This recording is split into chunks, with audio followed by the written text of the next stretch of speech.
오늘 하나님의 말씀은 히브리서 1장 8절부터 14절입니다. 신약성경 353페이지 히브리서 1장 8절부터 14절 말씀 보겠습니다.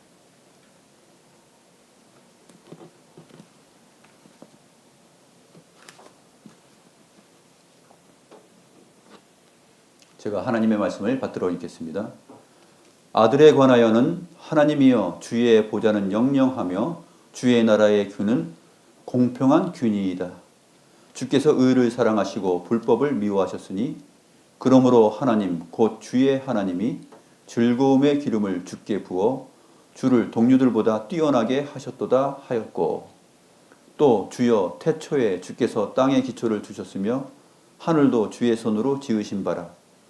그것들은 멸망할 것이나 오직 주는 영존할 것이요 그것들은 다 옷과 같이 낡아지리니 의복처럼 갈아입을 것이요 그것들은 옷과 같이 변할 것이나 주는 여전하여 연대가 다함이 없으리라 하였으나 어느 때 천사 중 누구에게 내가 내 원수로 네 발등상이 되게 하기까지 너는 내 우편에 앉아 있으라 하셨느냐. 모든 천사들은 섬기는 영으로서 구원받을 상속자들을 위하여 섬기라고 보내심이 아니냐.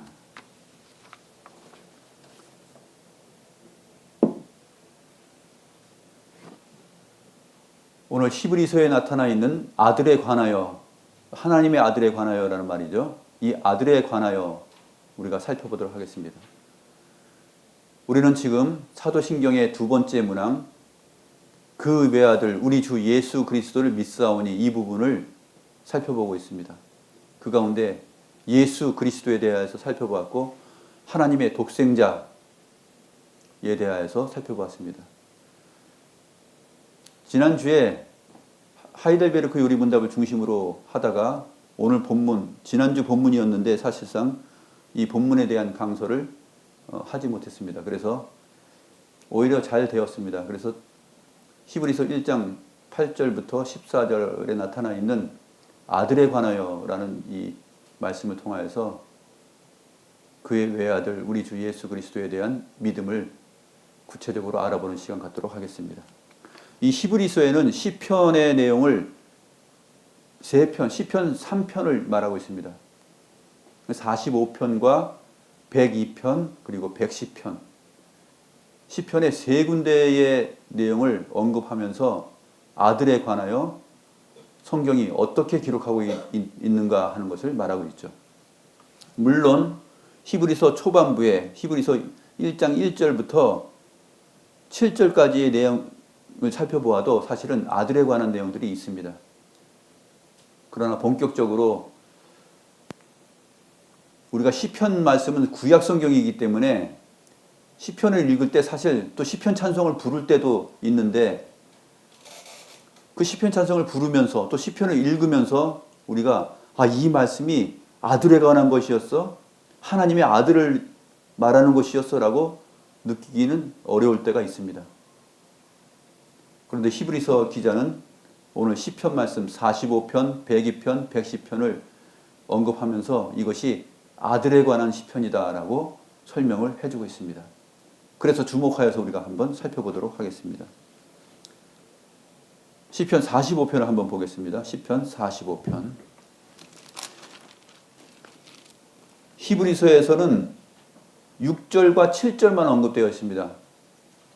시편 45편 6절과 7절만 언급되어 있는데 사실 이 시편 45편 전체가 하나님의 아들에 관한 내용입니다. 구약성경 835페이지 시편 45편 한번 보시죠.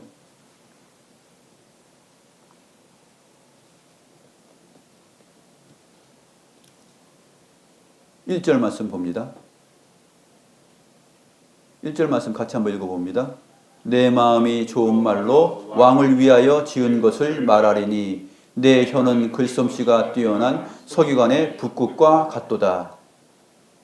여기서 내 마음이 좋은 말로 왕을 위하여, 이 왕을 위하여라는 말은 왕에 관하여 그런 뜻입니다. 그런데 오늘 히브리서 1장에서는 뭐라고 했죠? 이 시편 말씀을 시편 45편에 있는 말씀을 인용하면서 아들에 관하여는 이렇게 얘기합니다.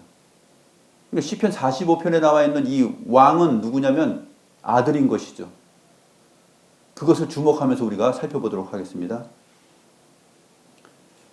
고라자손의 시인데 사랑의 노래입니다. 왕에 대한 사랑의 노래, 그러니까 교회가 불러야 될 노래인 것이죠. 교회가 예배하는 찬송이라 그런 뜻입니다. 그 표제를 보게 되면 소사님에 맞춘 노래 그렇게 되어 있는데, 소사님이라는 것은 이제 백합화인데 백합화에 맞춘 곡이다 했을 때 이 백합화의 성격이 어떻게 부르는 것인지는 아직 잘 몰라요. 밝게 부르는 것인지 아니면 아름답게 우아하게 부르는 것인지 아니면 심차게 부르는 것인지 그 성격을 이 백합화, 이 소사님이라는 이 표현을 통해서는 잘 알지 못합니다. 그러나 우리가 여기서 이 아들에 관한 내용을 시편 45편에 말하고 있다는 것을 주목하면서 보겠습니다. 이 고라자손이 그 마음을 열어서 이 왕을 위하여 지금 노래를 부르는데 자기의 혀는 글솜씨가 뛰어난 서기관의 붓국과 같다고 이렇게 말합니다. 그러니까 자기 입에서 나오는 이 말들이 이제 2절부터 나오는데 2절 말씀 보시면 왕은 사람들보다 아름다워 은혜를 입술에 머금으니 그러므로 하나님이 왕에게 영원히 복을 주시도다 이렇게 되어 있습니다. 왕은 사람들보다 아름다워, 직역하면은 사람의 아들들보다 아름다워요. 여기서 힌트를 얻을 수 있죠. 그냥 보면 보이지 않지만 왕은 사람들보다, 즉 사람의 아들들보다 아름다워. 그러면 뭡니까? 사람의 아들들보다 아름답다는 얘기는 사람의 아들이 아니라는 얘기죠. 사람의 아들이 아니면 누구의 아들이란 말입니까? 하나님의 아들이란 얘기예요. 2절 자체에서 벌써 힌트가 벌써 나옵니다. 왕은 사람의 아들들보다 아름다워. 그리고 은혜를 입술에 머금었다. 그 입에는 은혜가 듬뿍 있어요. 그 입에서 나오는 말은 그의 마음에서 나오는 것이겠죠. 그런데 곧 무엇이 가득하냐면 은혜가 가득해요.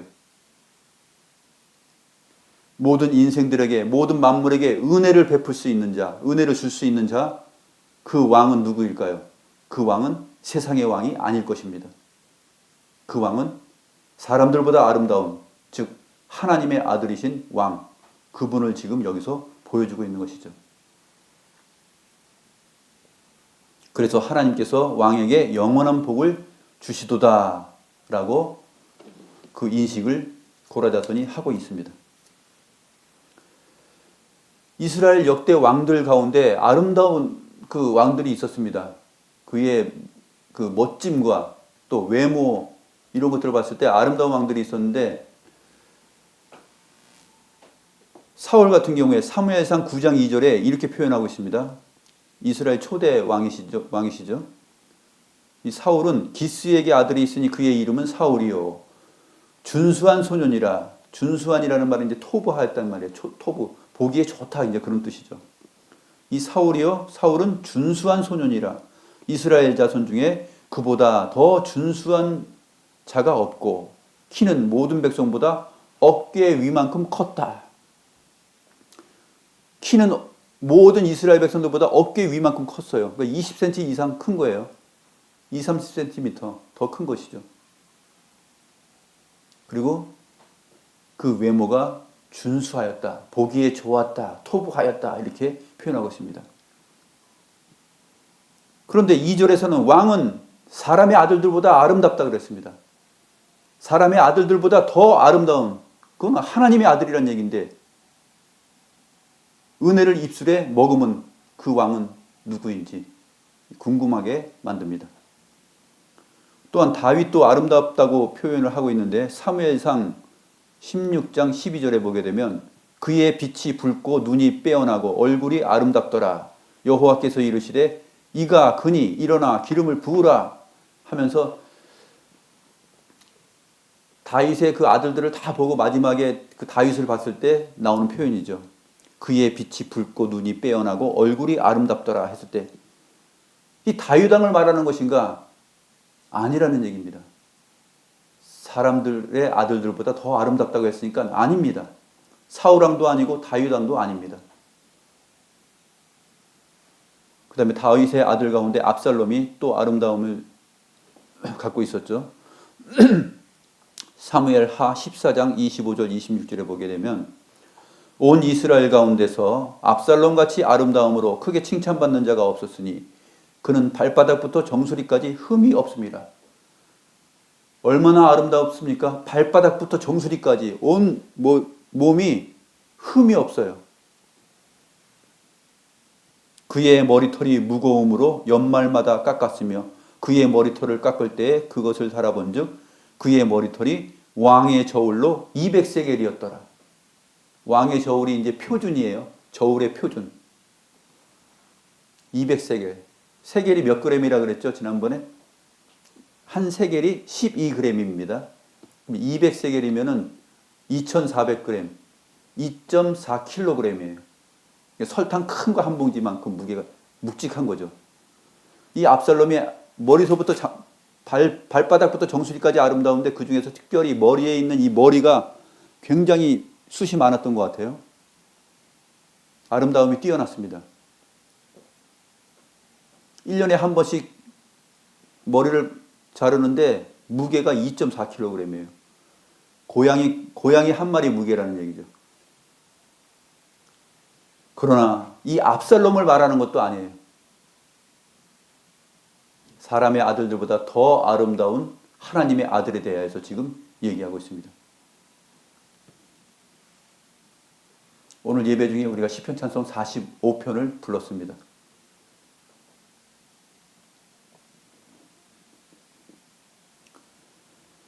누가복음 4장 16절에서 22절 말씀 보게 되면 예수님께서 이제 성전에서 설교를 하시는데 회당에서 설교하실 때 이사야의 말씀을 들어서 설교를 쭉 하십니다.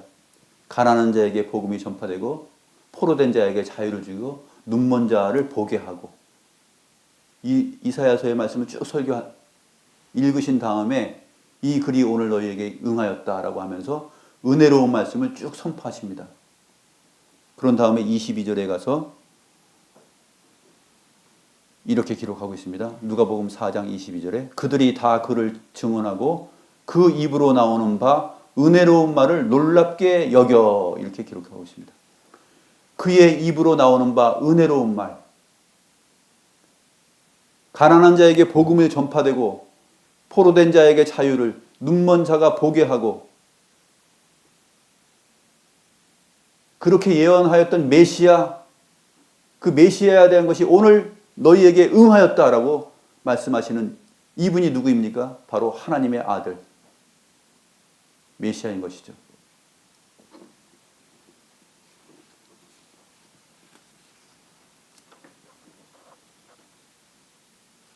그래서 여기서 말하는 왕은 바로 하나님의 아들이다. 아들에 관한 내용이다라고 히브리서 기자가 설명하고 있습니다. 그런데 3절 보시면 시편 45편 3절 보시면 대뜸 아들이여 그러는 것이 아니라 용사여. 아들이여 그러면 더 쉬울 텐데 용사여 이렇게 말합니다. 용사여. 칼을 허리에 차고 왕의 영화와 위엄을 입으소서. 용사여. 이 용사는 여호와의 이름이에요. 이스라엘 백성들이 출애굽한 다음에 홍해를 마른 땅같이 건넜죠. 그리고 나서 뒤쫓아오던 그 애굽의 모든 군대들은 그 뒤따라오다가 그 홍해 물에 갇혀서 다 죽었습니다. 그때 모세와 이스라엘 백성들이 찬송을 부를 때 출애굽기 15장에서 찬송을 부르는데 거기서 나오는 표현입니다. 여호와는 용사시니 여호와는 그의 이름이시로다 이렇게 말합니다. 여호와는 용사라는 뜻이에요. 즉 하나님의 대적, 교회를 억압하고 핍박하고 뒤쫓아오는 모든 세상 권력을 다 쳐부수고 심판하시는 거룩한 용사, 왕이시다라는 뜻입니다. 전쟁을 승리로 이끄시는 용사. 그래서 3절에서는 2절의 왕을 용사여 칼을 허리에 차고 왕의 영화와 위엄을 입으소서. 왕이라는 말과 용사라는 말이 같이 이해되고 있습니다. 왕은 진리와 온유와 공의를 위하여 왕의 위엄을 세우시고 병거에 오르소서. 왕의 오른손이 왕에게 놀라운 일을 가르치리이다. 계속하여서 왕을 언급하는데 이 왕은 누구냐 하면 바로 아들에 관하여입니다. 지금 아들에 관하여 지금 시편에서 노래를 하고 있는 것이에요.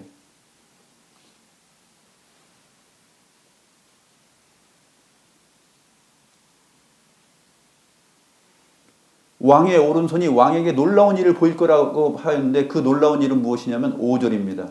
왕의 화살은 날카로워 왕의 원수의 염통을 뚫으니 만민이 왕의 앞에 엎드러지는도다. 왕의 화살은 날카롭습니다. 용사의 활은 날카롭고 힘차고 정확합니다.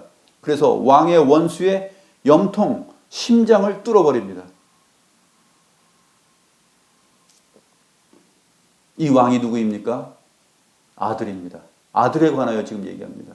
하나님의 아들의 원수의 심장을 화살로 쏘아서 뚫어서 물리친다는 얘기입니다. 그때 모든 사람이 왕의 앞에 엎드러지게 됩니다. 하나님이여 주의 보좌는 영원하며 주의 나라의 균은 공평한 균이이다.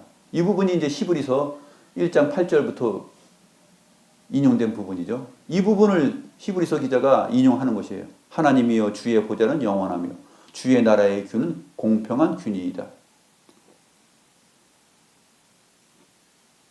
왕은 정의를 사랑하고 악을 미워하시니 그러므로 하나님 곧 왕의 하나님이 즐거움의 기름을 왕에게 부어 왕의 동료들보다 뛰어나게 하셨나이다.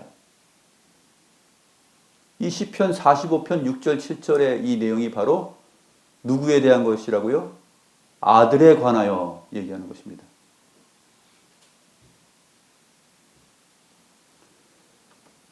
히브리서 1장 1절에 나와 있는 대로 옛적의 선지자들이 여러 부분과 여러 모양으로 말을 하였으면 마지막 때에는 아들이 말을 하였다 그러는데 그 아들은 은혜를 입술에 머금고 바로 이러한 원수의 심장을 화살로 꿰뚫어 버리는 그러한 심판과 승리를 가져오시는 왕입니다. 이분이 바로 하나님의 아들로서 죽기까지 복종하시며 십자가에 달려 죽으시면서 이 원수의 머리를 발로 밟고 이기신 것이죠. 그 내용을 지금 노래하는 것이에요.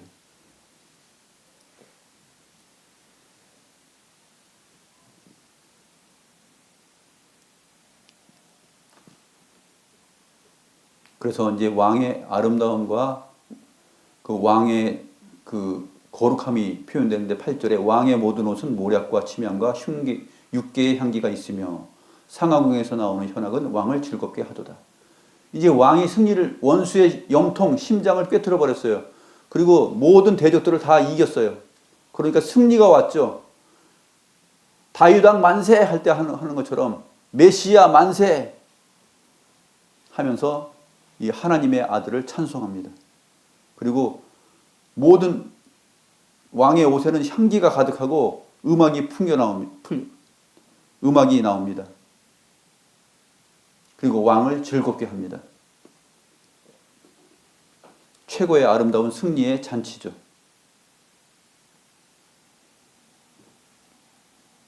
구절 말씀 봅니다. 왕이 가까이 하는 여인들 중에는 왕들의 딸이 있으며 왕후는 오빌의 금으로 꾸미고 왕의 오른쪽에 서도다. 이제는 이제 왕이 이제 승리를 한 다음에 그 결혼식이 이어집니다. 이것은 그리스도와 교회와의 연합을 말해요. 그리스도께서 승리하셨기 때문에 원수를 대적하시고 심판하고 이기셨기 때문에 그의 몸인 교회도 역시 이 영광에 참여하게 됩니다.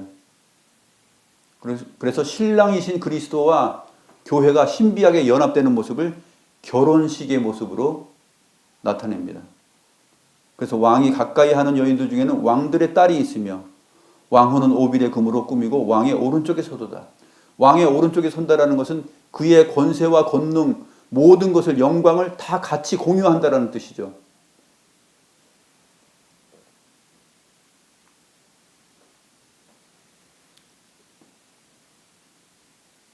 10절 같이 읽어볼까요?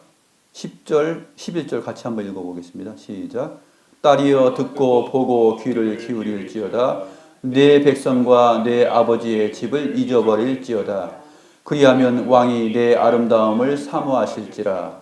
그는 내 주인이시니 너는 그를 경배할지어다. 딸이여 했을 때 이것은 이제 신부를 말하는데 왕의 신부죠. 교회를 말합니다. 너의 백성과 너의 아버지의 집을 잊어버릴지어다. 옛사람을 다 잊어버려라 그런 얘기예요.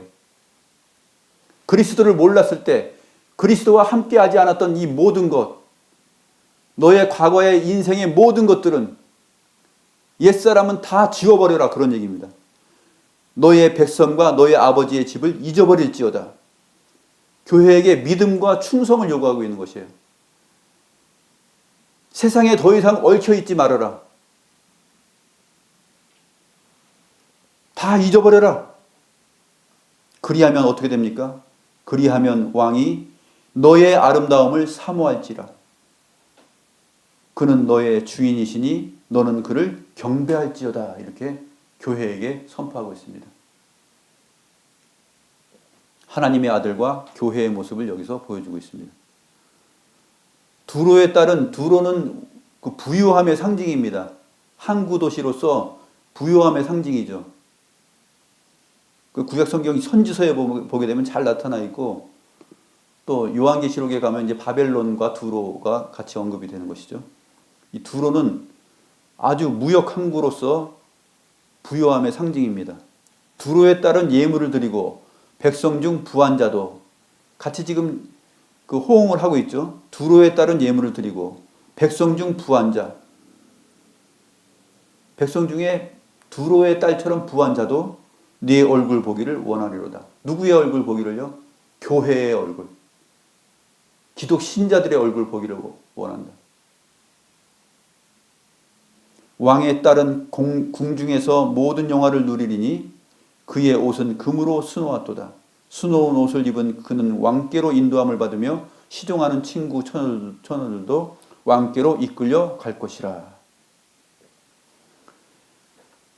시편 자체의 맥락에서는 정말 어떤 한 왕과 왕의 그 아내 되는 자의 결혼식을 소개하고 있고, 그 다음에 결혼식의 장면을 세상의 방식처럼 설명하고 있는데, 이것을 본질적으로는 아들에 관한 것이며 이 아들과 교회가 어떠한 관련이 있는가를 지금 설명해 주는 내용입니다.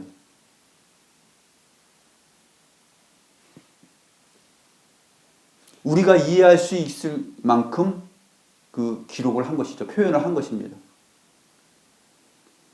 그들은 기쁨과 즐거움으로 인도함을 받습니다. 그리고 왕궁으로 들어갑니다.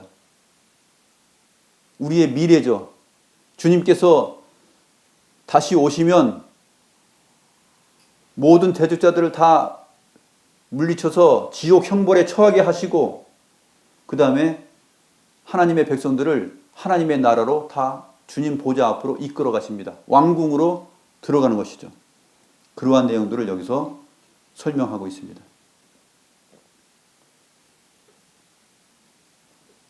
16절 말씀, 16절, 17절 같이 읽겠습니다. 시작. 왕의 아들들은 왕의 조상들을 계승할 것이라. 왕이 그들로 온 세계의 군왕을 삼으리로다. 내가 왕의 이름을 만세에 기억하게 하리니 그러므로 만민이 왕을 영원히 찬송하리로다. 여기서는 이제 교회를 왕의 아들들로 묘사를 합니다.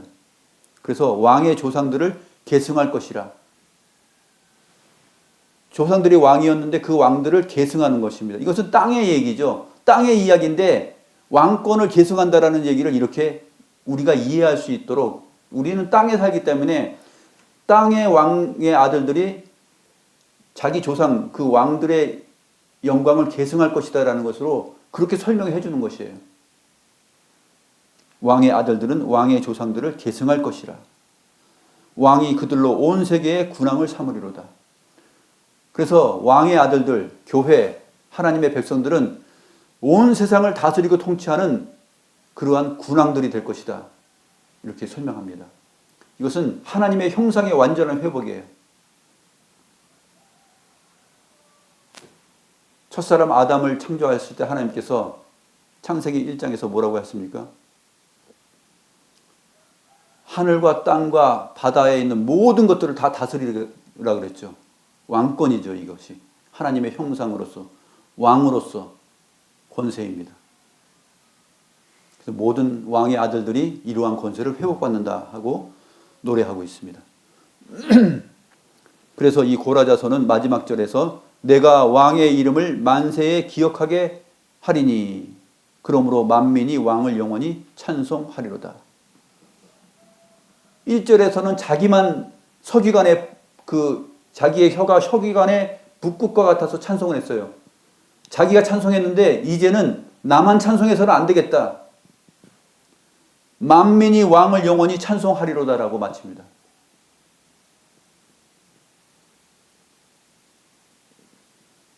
내가 이렇게 지금 서기관의 붓국처럼 노래를 했으니 이 이름, 이 왕의 이름, 이 아들에 관한 것은 만세에 기록될 것이니 이제는 그러므로 만민이 모든 사람들의 왕을 영원히 찬송하리로다. 이렇게 맞춰지는 것입니다. 저와 여러분의 혀가 서기관의 붓국과 같이 이 왕을, 이 아들에 관하여서 이렇게 구속사적인 노래를 하고 찬송을 드리는 것이죠. 이 시편의 내용들은 이래서 위대한 것이고 그래서 우리가 시편 찬송을 부르는 것이에요. 그런데 이러한 내용들이 설교되지 않고 모르게 되면은 시편 찬송 왜 부르는 거야? 그렇게 생각할 수 있죠.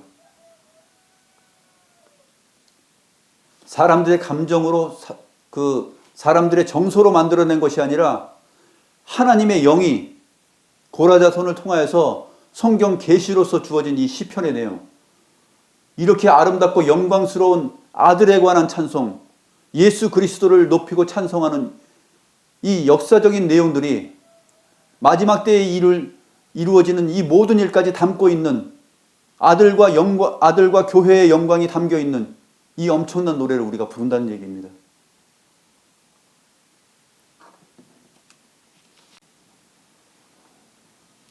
그 다음에 히브리서 기자는 시편 102편을 언급합니다. 시편 102편 말씀 보면 주여 태초에 주께서 땅의 기초를 두셨으며 10절 말씀이죠.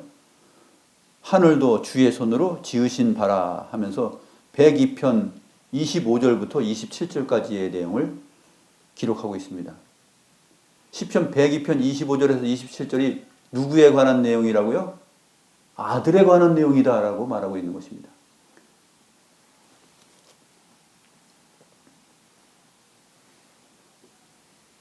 25절, 시편 102편 25절 보죠. 주께서 옛적에 땅의 기초를 놓으셨사오며. 지금 아들에 관한 것이니까 바꿔서 생각해야 돼요. 주께서, 아들이 옛적에 땅의 기초를 놓았사오며, 그런 말입니다. 하나님의 아들이 옛적에 땅의 기초를 놓으셨대요. 그 얘기예요.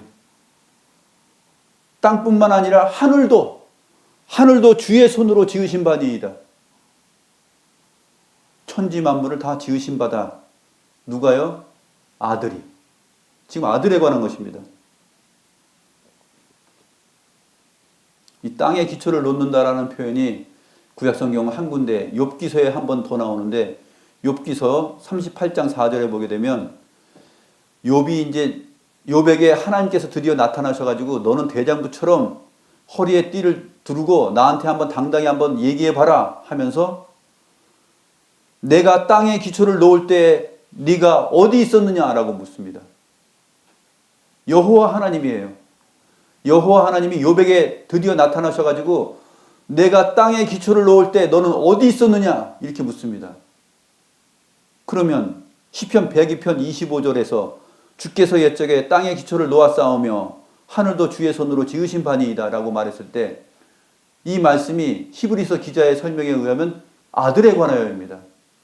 하나님의 아들, 성자 하나님, 예수 그리스도께서 땅에 기초를 놓으시고 하늘도 그의 손으로 지으셨습니다. 요한복음 1장 1절부터 3절에서도 나타나고 있죠.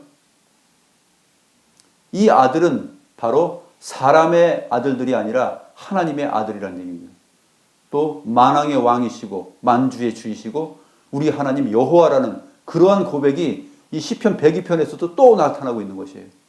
이 아들이 누구인지 정확하게 표현해주고 있습니다.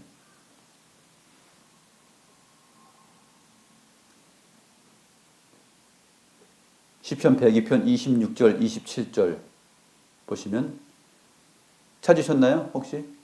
시편 102편 26절과 27절 말씀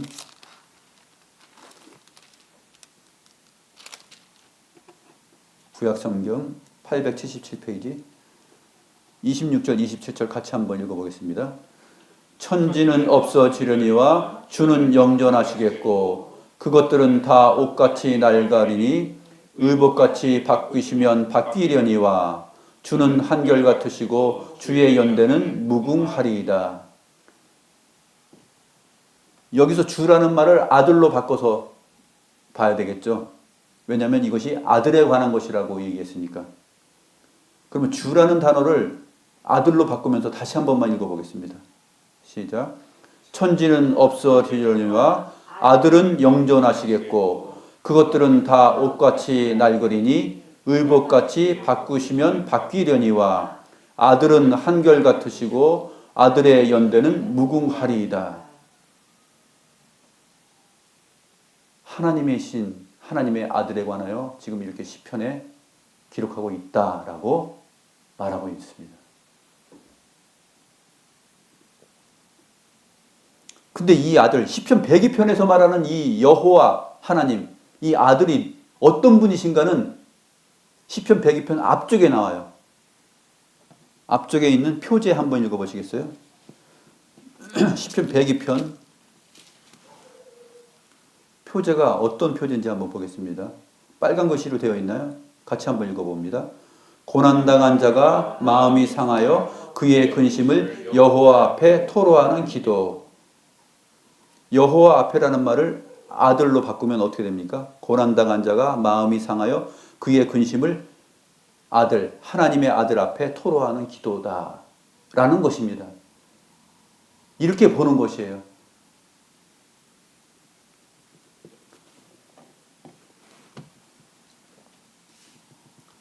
시편 102편 1절부터 7절까지 같이 한번 읽어보겠습니다. 얼만큼 고난 당했는지 정말 자세히 나타나는데 한번 같이 읽어보겠습니다. 7절까지입니다. 여호와여 내 기도를 들으시고 나의 부르짖음을 주께 상달하게 하소서. 나의 괴로운 날에 주의 얼굴을 내게서 숨기지 마소서. 주의 귀를 내게 기울이사 내가 부르짖는 날에 속히 내게 응답하소서. 내 날이 연기같이 소멸하며 내 뼈가 숯같이 탔음이니이다. 내가 음식 먹기도 잊었으므로 내 마음이 풀같이 시들고 말라버렸사오며 나의 탄식 소리로 말미암아 나의 살이 뼈에 붙었나이다. 나는 광야의 올빼미 같고 황폐한 곳에 부엉이같이 되었사오며 내가 밤을 새우니 지붕 위에 외로운 참새 같으니이다. 정말 고난 당하는 자의 근심 어린 마음을 잘 묘사했죠.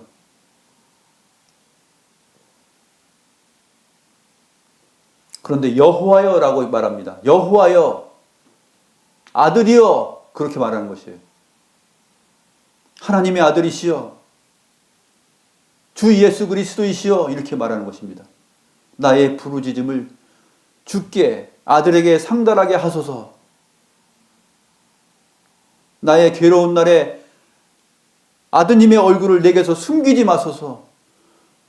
하나님의 아들의 귀를 내게 기울이사 내가 부르짖는 날에 속히 내게 응답하소서. 이렇게 기도하고 있다라는 것입니다.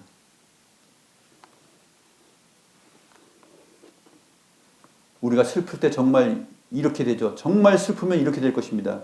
나의 날이 연기같이 지금 소멸하고 있구나. 연기처럼 사라지고 있구나.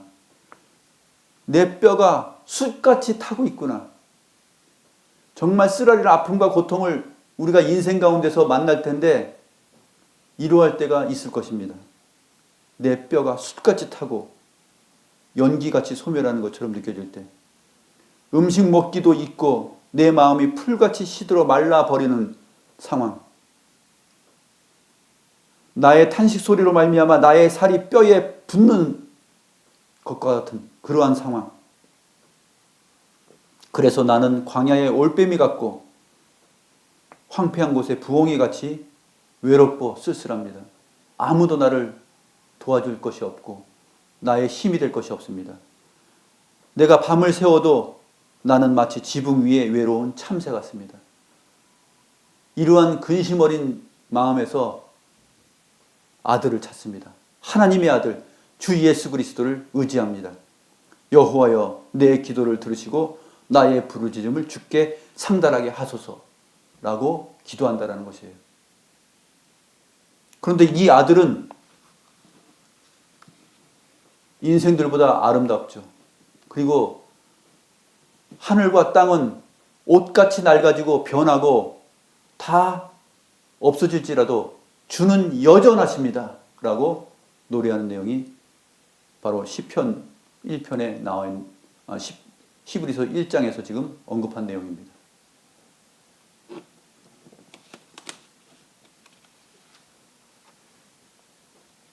이렇게 고난당하는 성도들의 영혼과 그 마음을 정말로 위로해 줄 수 있는 영원하신 분, 변치 않는 은혜를 입술에 머금은 분, 그분이 아들이라는 것입니다.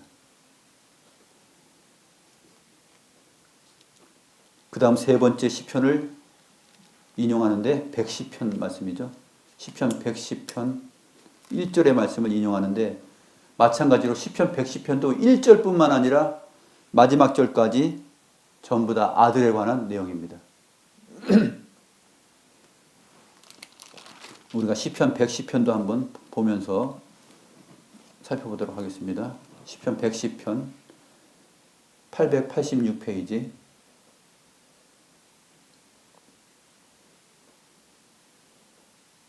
1절 말씀 같이 읽습니다. 시작. 여호와께서 내 주에게 말씀하시기를 내가 내 원수들로 내 발판이 되게 하기까지 너는 내 오른쪽에 앉아 있으라 하셨도다. 이것을 어느 때 천사들에게 이런 말을 한 적이 있느냐라고 말합니다. 천사들에게 한 말이 아니에요. 천사들이 영이기 때문에 내 오른편에 있으라 천사들에게도 한 말이 아닙니다. 너는 내 우편에 앉아 있으라 이 말씀은 오직 아들에게만 한 것이에요. 이 유일한 아들에게만, 하나님이 하나님의 아들이신 아들에게만 한 말입니다. 천사들 중 누구에게 한 말이 아니다라고 강조하고 있습니다. 이 아들은 히브리서 1장 3절에서 이미 언급한 것처럼 하나님의 영광의 광채시요 그의 본체의 형상이시라. 그의 능력의 말씀으로 만물을 붙드시며 죄를 정결하게 하는 일을 하신 분입니다. 그가 높은 곳에 계신 지극히 크신 이의 우편에 앉으셨느니라 라고 히브리서 1장 3절에서 말하고 있죠. 높은 곳에 계신 지극히 크신 이의 우편에 앉으신 분, 그분을 시편 110편 1절에서 이렇게 말하고 있습니다. 그분이 누구냐? 아들입니다. 아들에 관하여서 설명하고 있습니다. 히브리서 12장 2절도 보면 믿음의 주여 또 온전하게 하시는 이인 예수를 바라보자. 그는 그 앞에 있는 기쁨을 위하여 십자가를 참으사 부끄러움을 개의치 아니하시더니 하나님 보좌 우편에 앉으셨느니라. 이 하나님 보좌 우편에 앉으신 분은, 십자가 사건을 이루시고 앉으신 분은 신성과 인성을 가지신 분이시고 그 인성이 부활하셔서 하늘에 오르신 분입니다. 보좌에 앉으신 분입니다. 신성으로서는 보좌를 버리신 적이 없다 그랬죠. 신성으로는 항상 영원히 삼위일체 하나님으로서 계시는 분이세요. 사람이 되셨을 때조차도 사람이 되셨을 때 하나님의 신성이 없어진 것이 아니에요. 이 아들의 신성, 성자의 신성이 없어진 것이 아닙니다. 영원히 우편에 앉아 있으라 그랬습니다. 언제까지요? 네 원수로 발등상, 발판이 될 때까지, 원수를 완전히 소멸하고 심판하여서 승리할 때까지 너는 내 우편에 앉아 있으라 그랬어요. 그것이 영원한 때에 말씀하신 것입니다. 그 아들에 관하여서 그렇게 말씀하신 것이죠. 그러므로 하나님의 보좌 우편에 성부 옆에 성자께서 항상 영원히 계시는 것입니다. 언제까지 계십니까? 네 원수로 발등상, 발판이 되게 할 때까지 앉아 계신 것이에요. 그런데 인성을 취하셔서 사람이 되셨죠. 그 다음에 십자가 사건을 이루시고 모든 죄와 사망의 권세를 다 이기셨습니다. 그리고 부활하셔서 다시 하늘로 올라가셨을 때, 그때 하나님의 보좌의 우편에 오르셨다라는 말을 또 하는 이유는 무엇일까요?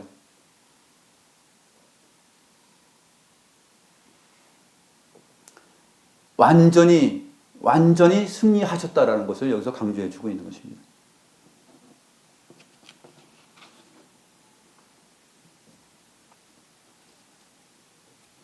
이 시편 110편 1절을 우리 주님께서 직접 인용하시는 그 복음서의 내용도 있습니다. 마태복음 22장 41절에서 46절에 보게 되면 바리새인들이 모였을 때 예수님께서 바리새인들에게 이렇게 묻습니다.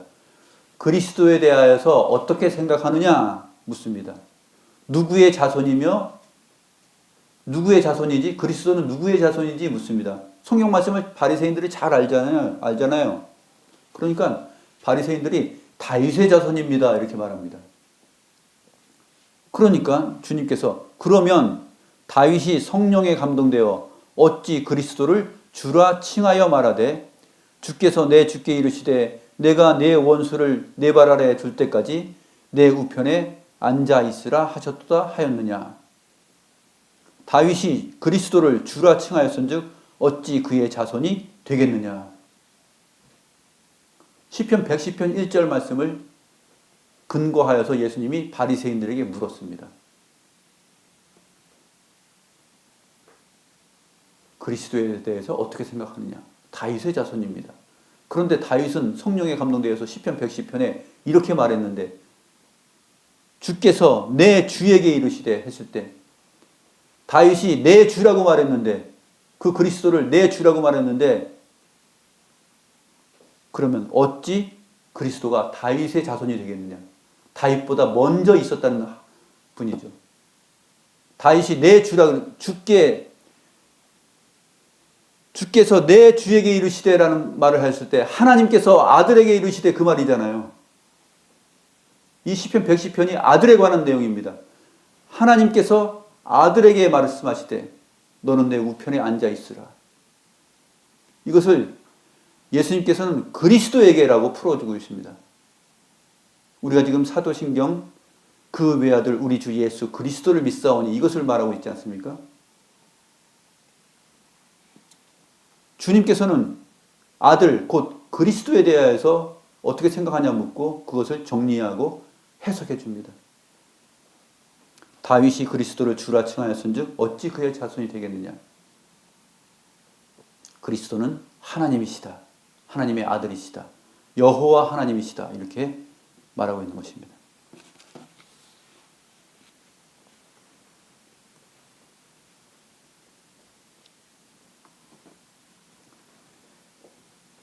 시편 110편 2절 3절 같이 읽어보겠습니다. 시작. 여호와께서 시온에서부터 주의 권능의 규를 내보내시리니 주는 원수들 중에서 다스리소서. 주의 권능의 날에 주의 백성이 거룩한 옷을 입고 즐거이 헌신하니 새벽 이슬 같은 주의 청년들이 주께 나오는도다. 우리는 시편 110편 읽으면은 시편 110편 하면은 나머지 전체 내용은 말하지 않아요. 히브리서에서 말하는 아들에 관하여도 얘기 안 해요. 시편 110편에서 제일 유명한 것은 이 한국 교회에게 있어서 몇 절입니까? 3절이죠, 3절. 한국 교회에게 있어서 시편 110편은 3절이에요. 그 3절 말씀을 왜 읽습니까? 언제 읽어요? 청년부 헌신 예배 때 있잖아요. 새벽 이슬 같은 청년들 하면서. 이것이 하나님의 아들에 관한 찬송인데 그것을 설교하고 그것을 기억하지는 못합니다.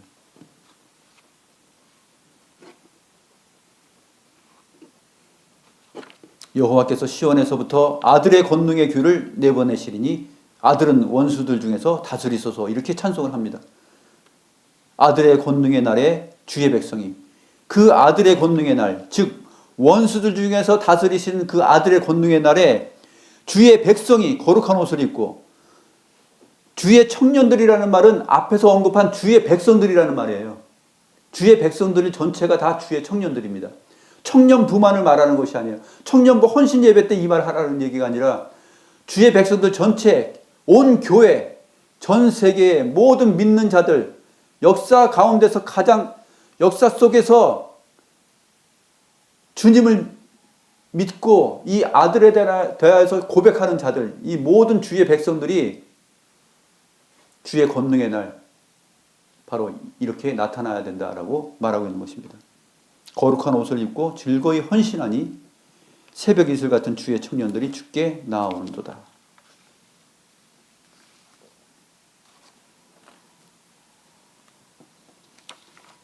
그래서 까먹을까봐 4절에 청년부 헌신 예배가 아니다라는 것을 말해주죠. 4절에서 말합니다. 4절 같이 읽어보겠습니다. 여호와는 맹세하고 변하지 아니하시리라. 이르시기를 너는 멜기세덱의 서열을 따라 영원한 제사장이라 하셨도다. 너는, 이 아들은 멜기세덱의 서열을 따라 영원한 제사장이라. 히브리서 5장 6절에서도 이 말씀을 인용합니다. 시편 110편 4절 말씀을 인용하죠. 너는 멜기세덱의 서열을 따라 영원한 제사장이다. 멜기세덱의 반차를 따라 오신 예수님, 그 아들에 관하여서 히브리서 5장 6절에서도 다시 한번 얘기합니다.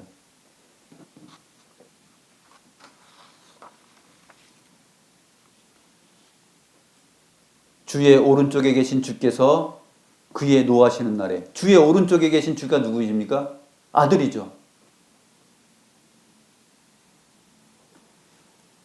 1절 말씀에 말했잖아요. 1절 말씀에 여호와께서 내 주에게 말씀하십니다. 여호와께서 너는 내 오른쪽에 앉아 있으라. 그러니까 여호와의 오른편에 앉아 있는 주입니다. 그러니까 시편 110편 5절에서 주의 오른쪽에 계신 주는 누구입니까? 여호와의 오른쪽에 있는 주, 곧 아들에 관한 얘기입니다. 그의 노하시는 날에 왕들을 쳐서 깨트리실 것이라. 이 아들이 노하시는 날에 완전히 온 세상의 모든 권세, 권력, 사탄의 권세를 다 깨트릴 것입니다.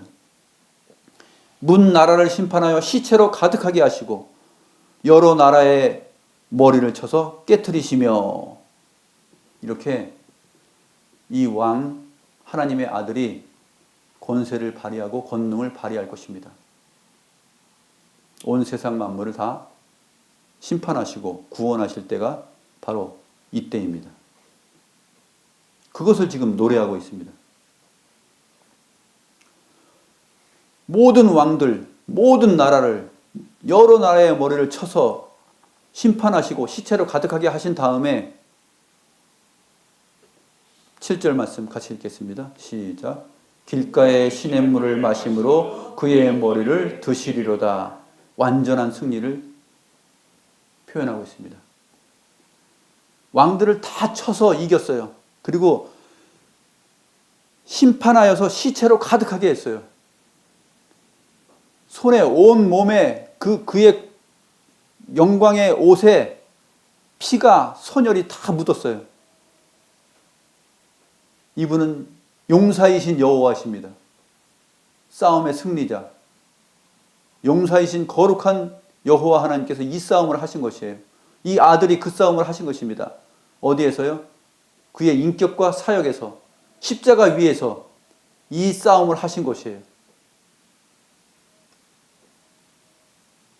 그리고 십자가 위에서 머리를 숙이고 영원히 돌아가셨지만 이분은 머리를 드시면서 이기신 분입니다. 그의 머리를 드시리로다. 부활하셔서 살아나셔서 하나님 보좌 우편에 여전히 이제 신성과 인성으로서 앉아 계시는 분.